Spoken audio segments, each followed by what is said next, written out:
I read where Jesus said, straight is the way and narrow is the gate that leads to life everlasting, and few there be that find it. Because broad is the way and wide is the gate that leadeth to destruction, and many there be that go in thereat. The bottom line is, this moving away from biblical principle to this nebulous interfaithism. You're right, I'm right, the Wiccans are right. I mean, I was at the United Religions back on June the 26th of 2000.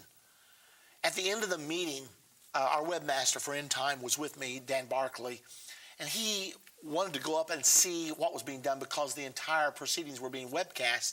So he went up to this lady who was doing the webcasting, and he noticed she had this interesting headband around her head, and it had a five-pointed star. It had a half moon, and he said, "You mind me asking what that headband stands for?"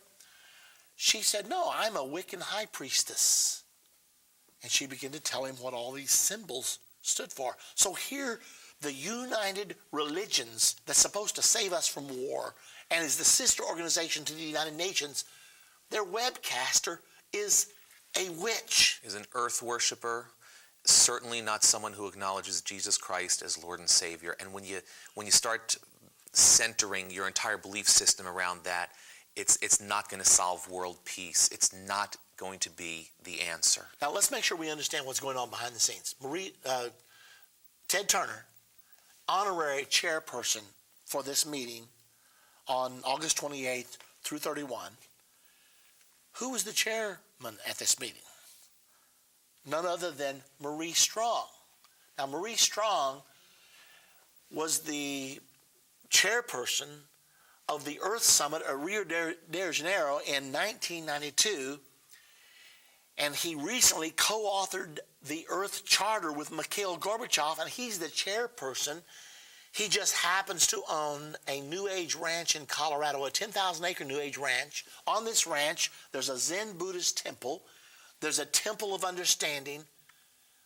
Now, that's the chair. Temple of Understanding was one of the, Juliet Hollister was the founder of that, was one of the three signers of the United Religions. We are seeing nothing short of the birth of a global spirituality. Let me just rip the cover straight off of this, Eddie. We are watching the one world religious system of the false prophet being born right now.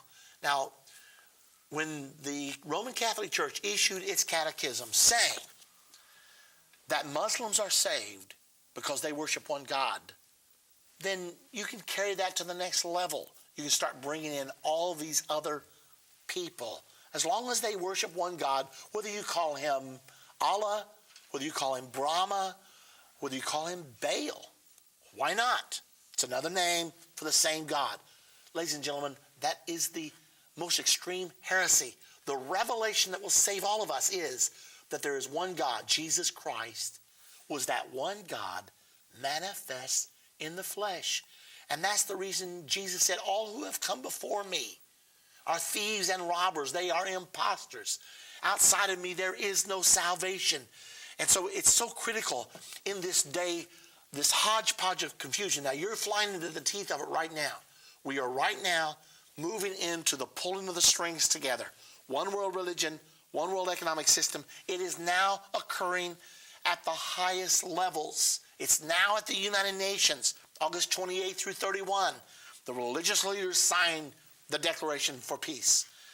A few days later, September 6 through 8, the political leaders, 160 heads of state, signed this Millennium Declaration. And it happened to be founded, the Millennium Declaration happened to be founded on the Earth Charter, which was just authored by Marie Strong, a New Ager, and Mikhail Gorbachev, who says we must extirpate all religious exclusiveness. They have now authored this Earth Charter, a belief system which incorporates the same principles that Hans Küng incorporated in his global ethic for a global one world government, for a global one world economic system. That's where we are right now, and it's called Interfaithism.